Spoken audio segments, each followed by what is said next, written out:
ఈ మధ్య కాలంలో వయస్సుతో సంబంధం లేకుండా అందరికీ వస్తున్నటువంటి ప్రాబ్లం డయాబెటీస్. ఈరోజు మనతో పాటు ఉన్నారు హోమియోకేర్ ఇంటర్నేషనల్ నుంచి డాక్టర్ వినోదిత గారు. Hello doctor. హలో అండి. సో అసలు ఈ డయాబెటీస్ నవేడేస్ చూసుకుంటే మనకి కొంతమంది అసలు ఏజ్తో సంబంధం లేకుండా వస్తుందండి. సో దీనికి కాజెస్ ఏంటి, అసలు డయాబెటీస్ ఎన్ని టైప్స్ ఉంటుంది అంటారు? మనకి డయాబెటీస్లో డిఫరెంట్ టైప్స్ ఉంటాయి. ఫస్ట్ థింగ్ వచ్చేసి type 1 diabetes, type 2 diabetes and pre diabetes, gestational diabetes అని 4 స్టేజెస్ ఉంటాయి. సో మెయిన్గా డయాబెటీస్ టైప్ 1లో దాన్ని ఇన్సులిన్ డిపెండెంట్ అంటాం అనమాట. అంటే ఇప్పుడు మనకి బయట నుంచి ఇన్సులిన్ ఇవ్వకపోతే చాలా కాంప్లికేటెడ్ స్టేజెస్కి ల్యాండప్ అవుతారు. అండ్ ఆల్సో అది కంట్రోల్ అవ్వదు అనమాట, షుగర్ లెవెల్స్ అనేవి. అసలు ఇన్సులిన్ అనే హార్మోన్ ప్రొడ్యూస్ అవ్వకపోవటం వల్ల మనకి టైప్ 1 డయాబెటీస్ అనేది వస్తుంది. టైప్ 2 డయాబెటీస్ ఏంటంటే మనకి లైఫ్లో మిడ్ లైఫ్లో వచ్చే డయాబెటీస్ని టైప్ 2 డయాబెటీస్ అంటారు. It is due to our life style changes, కానీ సరిగ్గా మనము తినకపోవడము, ఎక్సెసివ్ ఒబేసిటీ ఉండటము, ఇలా డిఫరెంట్ కారణాల వల్ల మనకి డయాబెటీస్ వచ్చే ఛాన్సెస్ ఉంటాయి. It is not dependent on insulin. So medicine తీసుకుంటే తగ్గుతుంది. థర్డ్ వన్ వచ్చేసి ప్రీ డయాబెటీస్. ప్రీ డయాబెటీస్ అంటే మనకి ఆ డయాబెటిక్ స్టేజ్కి ఇంకా ల్యాండప్ అవ్వలేదు, ఇంకా స్టార్టింగ్ స్టేజ్లోనే ఉంది. ఇక్కడ కరెక్షన్ చేసుకోలేకపోతే then you may land up into type 2 diabetes. Fourth one వచ్చేసి మనకి జెస్టేషనల్ డయాబెటీస్ అన్నమాట. సో జెస్టేషనల్ డయాబెటీస్ అంటే ప్రెగ్నెన్సీ టైంలో వచ్చే డయాబెటీస్ని మనం జెస్టేషనల్ డయాబెటీస్ అంటాము. ఇది యూజువల్గా ఆఫ్టర్ డెలివరీ అది తగ్గే ఛాన్సెస్ ఉంటుంది. ఒకవేళ తగ్గలేదు అని అంటే it is considered to be type 2 diabetes. ఈ మధ్య కాలంలో చూసుకున్నట్టయితే చిన్న పిల్లల్లో కూడా డయాబెటీస్ కనిపిస్తుంది. వాళ్ళ ఆ చిన్న ఏజ్ నుంచే 10-12 ఇయర్స్ నుంచే ఇన్సులిన్ కూడా తీసుకుంటున్నారు. సో దానికి కాజెస్ ఏంటండి వాళ్ళకి? ఇందాక మనం మాట్లాడుకున్నట్టు it is due to type 1 diabetes అండి. సో ఈ టైప్ 1 డయాబెటీస్లో మెయిన్గా మనకి ఆ ప్యాంక్రియాస్ అనే గ్లాండ్ ఏదైతే ఉందో అది సరిగ్గా గ్రో అవ్వకపోవడం. ఒక స్టేజ్ వరకు బాగానే ఉంటుంది. ఆ తర్వాత ఇన్సులిన్ అనేది ప్రొడ్యూస్ అవ్వాలి.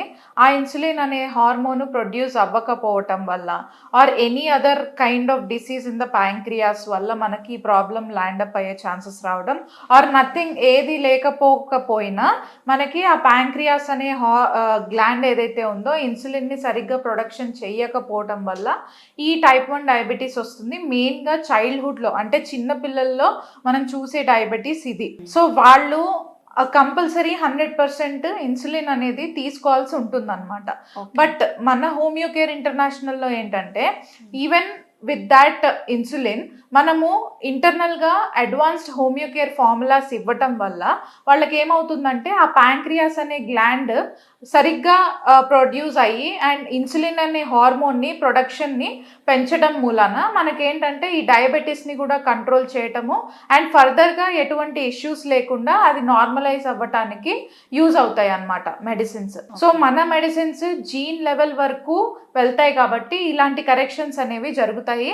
అండ్ ఆల్సో మనకి ఫర్దర్గా ఎటువంటి కాంప్లికేషన్స్ లేకుండా కూడా ఉంటుంది and there are no side effects. And అలాగే ఎందుకంటే వాళ్ళకి ఇంగ్లీష్ మెడిసిన్స్ వాడాలన్నా చిన్నప్పటి నుంచి చాలా భయపడుతుంటారు. మీరు చెప్పిన టైప్ 1, టైప్ 2 అండ్ అలాగే ప్రెగ్నెన్సీలో వచ్చే డయాబెటీస్ అట్లాంటి వాళ్ళకు కూడా హోమియోకేర్ ఇంటర్నేషనల్లో ఎలాంటి మెడికేషన్ ఉంటుందంటారు? సో మెయిన్గా డయాబెటీస్ అనేది ఒక లైఫ్ స్టైల్ డిసీజ్, కానీ లైఫ్ స్టైల్ వల్లే కాకుండా చాలా మందికి హెరిడిటరీ వల్ల కూడా వచ్చే ఛాన్సెస్ ఉంటుంది.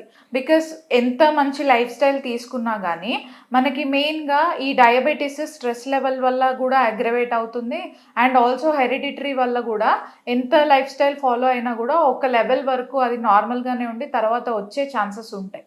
సో దాన్ని మనం కంట్రోల్ చేసుకోవాలి అని అంటే మెయిన్గా స్ట్రెస్ని కంట్రోల్ చేసుకోవడం కానీ, దాంతోపాటు కరెక్ట్ లైఫ్ స్టైల్ని ఫాలో అవ్వటం కానీ అండ్ ఆల్సో మన మెడిసిన్స్ అంటే హోమియోకేర్ ఇంటర్నేషనల్లో మనం ఇచ్చే కాన్స్టిట్యూషనల్ మెడిసిన్ వల్ల మన జెనెటిక్ లెవెల్ వరకు చేంజెస్ జరగటం మూలన ఏదైనా హెరిడిటరీ ఇష్యూ ఉన్నా కూడా జెనెటిక్ లెవెల్ వరకు మెడిసిన్ యాక్ట్ అవుతుంది కాబట్టి మీకు కరెక్షన్ అనేది ఈజీగా జరిగి మళ్ళీ రిలాప్స్ అవ్వకుండా ఉంటుందన్నమాట.